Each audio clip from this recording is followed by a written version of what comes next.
Samuel, ça y est, le projet de loi controversé qui prévoit la reconnaissance des conversions effectuées au sein de Tzahal a été adopté à une large majorité mercredi en première lecture par la Knesset. 74 députés ont voté pour et seuls 18 s'y sont opposés. Alors Samuel, vous étiez ancien député à la Knesset. Que vous inspirent ces chiffres? Oui, bonjour Simon et bonjour à vous tous. Ça m'inspire beaucoup d'optimisme. Vous le savez bien, Simon, depuis de très longues années, je suis pour un allègement à la conversion. Tout ça est trop lourd. Nous ne pouvons pas continuer à être complètement entre les mains des religieux.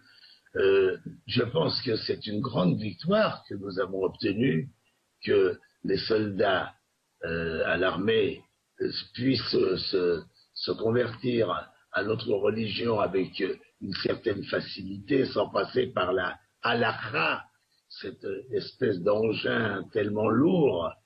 Et je pense également, et vous savez depuis longtemps, que nous perdons des amis aux États-Unis parce que aux États-Unis, les Juifs ont tendance de plus en plus à épouser des filles non juives.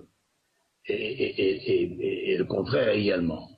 Alors, si nous ne trouvons pas un moyen de pouvoir judaïser tous ces gens, nous allons perdre une partie de la population juive des États-Unis parce que un juif qui épouse une non-juive, les enfants ne seront pas juifs. Là-dessus, la femme dit, mais moi je suis prêt à être juive et suivre la religion, etc. Mais c'est pas possible qu'on m'oblige à étudier pendant 2 ans la Torah et toute l'histoire, la religion. Tout ça, c'est trop lourd. Alors, vous savez, en réalité, Simon, regardez bien les choses en face. C'est tellement dur d'être juif. C'est tellement un fardeau que nous portons avec allégresse. Mais quand des gens de l'extérieur nous disent « Moi aussi, je veux participer à votre fardeau. Moi aussi, je veux faire partie de votre peuple. » Pourquoi leur rendre la vie difficile? Pourquoi les obliger à étudier pendant des années?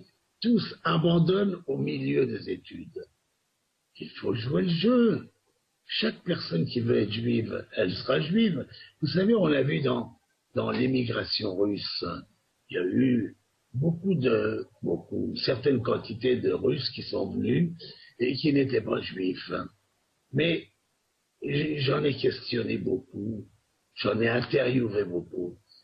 Chaque non-juif qui venait de Russie avait quelque part une attache.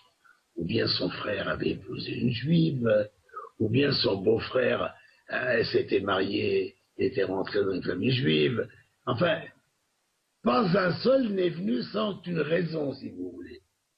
Alors tous ces gens qui vivent maintenant en Israël, qui y travaillent, qui envoient leurs enfants à l'armée, qui sont avec nous, qui font partie de notre peuple, il ne faut pas leur compliquer tellement l'existence pour faire pas plaisir à un bouquet de rabbins barbus qui continuent à prôner une religion qui a vieilli. Il faut la rajeunir. Notre peuple a besoin de monde.